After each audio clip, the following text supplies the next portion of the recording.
This week's Torah portion has a place that is one of the most important places in the story of the desert that no one's ever heard of. It's called the Valley of Arnon. You ever hear of it? The Valley of Arnon? Most people haven't.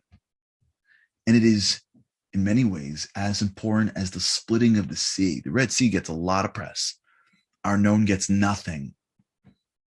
What took place in the Valley of Arnon? Well, this week's Torah portion, the Jews are entering into Israel. And along the way, the nations that are around Israel start to attack them. Like, why be nice to Jews? Like, anti-Semitism isn't a new thing. There's a nation called the Amorites.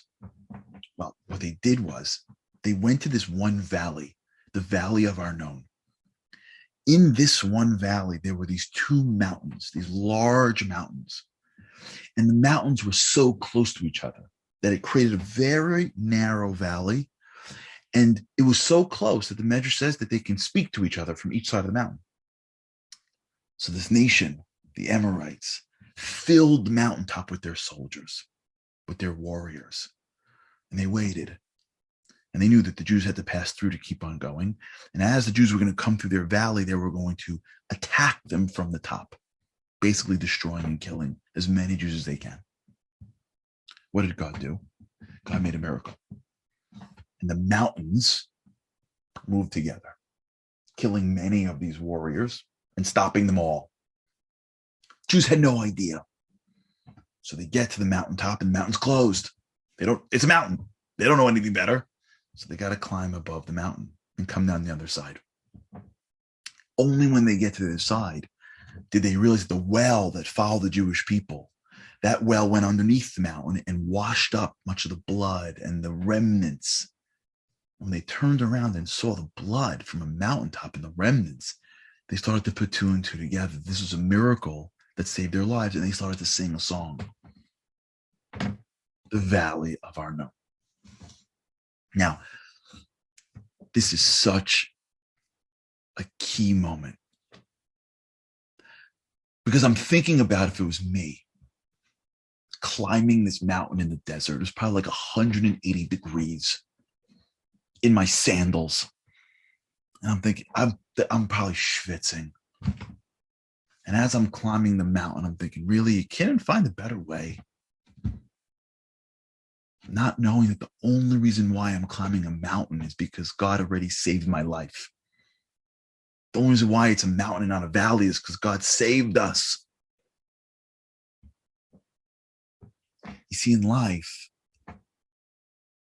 there are moments that are the Red Sea moments where you walk in and it's a sea and God, poof, brings a miracle and you see it and you walk it and you can't believe it. But there are a lot more moments where you're climbing a mountain, schwitzing. You're going through a challenge. You're going through an obstacle. And what you don't realize is that the challenge itself actually saved you from something worse. It's only later do you look back and you realize, wait a second, because I climbed that mountain, underneath it, it would have been a lot worse for me. God actually saved me by making me go through this challenge. But you don't see it while you're going through it. You see it on the way back. The Valley of Arnon. Life has more miracles of Arnon than miracles of the Red Sea. You dance and sing by the Red Sea, but it's these valleys of Arnon that make everyday life for us what we are. God is always moving mountains for us. And sometimes he's moving those mountains so that even though it's challenging, he's preventing us and protecting us from greater challenges. Greatness, faith, belief is being able to not only thank God after you realize it, but to actually be on the mountain of Arnon and saying to yourself, if I'm climbing this mountain, if I'm going through this obstacle, if I'm going through this challenge, maybe God's actually preventing me from something worse.